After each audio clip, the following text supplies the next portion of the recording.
Hey, good evening. It's me again. It's me again.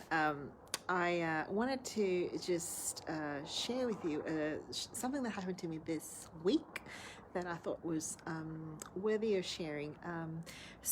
Look, I just want to say that I think I've come to realize that I may not always believe that the three things and three ways of how you need to, tips thing is thing. Because maybe I actually just think that easy, pre-digested, consumerable content may not always be the best thing for us. And besides which, it's really just not what I really want to say most of the time. So this is going to be a story of a buddy, and then followed by my thoughts on who you need, how to get a buddy, and what you really need in a buddy relationship. I've been gifted this week with some wonderful interactions with some buddies of mine, professional buddies. I guess all of them have also become personal friends, but largely this week has been a bunch of professional buddies who have come by my side and been very generous because the Center for Effective Living is about to take a massive leap forward in some new ways of doing things, and quite frankly, it's petrifying. It's kind of terrifying. And I have had an email today that I haven't replied to. So if my buddy watches this, hands down, the answer to your request is yes, of course. Yes. I just haven't emailed you back because it's after hours. I don't want to check my email. It's my day off tomorrow, but it will be a yes to what you've asked me. And the email was a lovely email that said, that they had done an exercise, and the exercise was that they were asked to look around. Hey there, Katerina. You, of course, are my best buddy, personal best buddy. And the email was that about an exercise they had done, which was to look around the table and to fill that table with the people who had really made an impact in your life. And the email said, when I looked around the table, I realized that your smiling face was there, and there was a request made of me as a result of our buddy relationship. This buddy relationship is pretty significant because, so here's the first thing, is how to get a buddy. I had realized several years ago that I was lacking in some research. I was looking for a particular way of doing things, and I could not find the answer to my question. And I asked around through my networks, and I said, who would be the best person to actually help me to figure this thing out? And a name was mentioned, and I actually reached out. I just cold called this person. That was also the year I emailed a bunch of psychologists through a Google search, and I actually reached out to every single, almost, psychologist that was on the first page. This buddy of mine was not on the first page. And I reached out, and they said, I would love to meet. And the first time I met this buddy of mine, they were waiting outside of Coles with their bag, and we sat down, and it was, there was a very formal sort of a thing, and they brought out their research and a folder of papers for me to read, and took me through their research, and away we went. And that relationship just then became a frequent exchange of information and connecting with one another for me to find out about their research, and really for them to figure out how they could operationalize their research. So how to get a buddy? Well, you identify, first of all, what are some of the areas that you're looking to journey with someone, and then you network and you ask other people, and then you make frequent contact to the point where you decide whether this buddy relationship is going to work. Beware. You need to take some time to figure out who is going to be the sort of buddy that you can work with.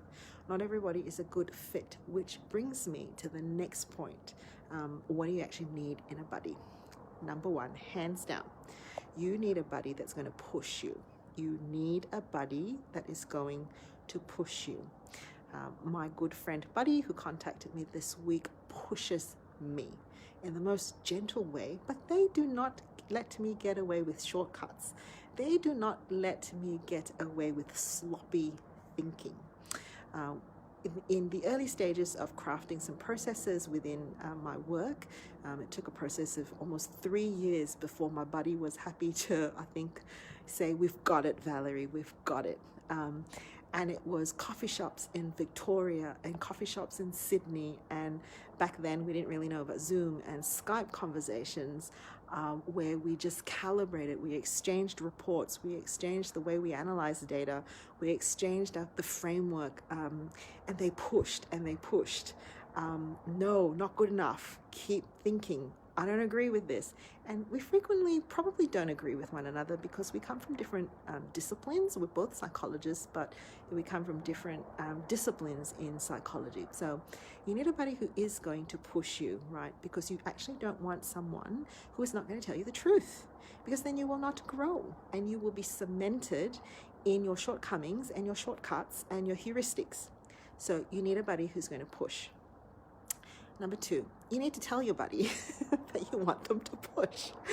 I wish I could share with you my coaching relationships. It's in a confidential space, but there is one particular person whom I have a coaching relationship with, and I wish I could tell you how many times in our coaching relationship, every call, this person says, push me on this, Valerie, push, and we push. So you need to tell your buddy that you are willing to be pushed, and you need to be ready to be pushed. Number 3, you want a buddy who is generous. This is where the bartering and the exchange of information and the think tank environment comes in. So let me just say the next point, you need a buddy that's not going to compete with you in a nasty sort of way. They need to be comfortable around you. They need to believe in you. They need to celebrate, when you make a breakthrough and when you run that distance and you get that goal. But you do need a buddy who is generous. And this buddy of mine who contacted me has a doctorate. I do not have a doctorate. I will get a doctorate, but I do not have a doctorate. But this buddy of mine has spent years educating me, because they pretty much gave me their entire PhD and their entire reference list, and told me I had to read these, and I've read a fair whack of it. And so over the years, we've exchanged instruments, we've exchanged information really freely. So you want a buddy who is generous, whom you can have a free flow exchange of information with. I've already said the other point, someone who's not going to compete with you, as in, then there's a dishonesty in the relationship, right? If you have someone in your professional world whom you are entrusting with yourself, and there's an element of, I'm not saying competition is bad, I think it's good to have a degree of, I hold the bar here, come catch up, and then we push together.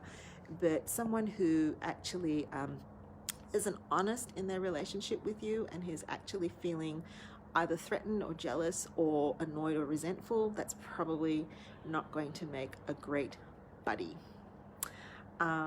So those are some of my thoughts as to how you get a buddy and who you want as your buddy, and how important it is to think about that space in your world, because very often when you're about to do new things, or when you're trying new things, and you might get an element of self-doubt, or you might get an element of something's missing, something's not quite there, and you want someone who's at the same level at you, who looks together at the picture and says, I think that's the missing puzzle. How about we go and find out how to fit that piece of the puzzle? So it's a fantastic relationship to have, because they keep you grounded, they keep you motivated, they keep you in a space where you're feeling like you're not alone, but they're also sharpening you. So iron sharpening iron. A mentor, a coach, or a buddy. That was my story of my buddy. Okay, see you later.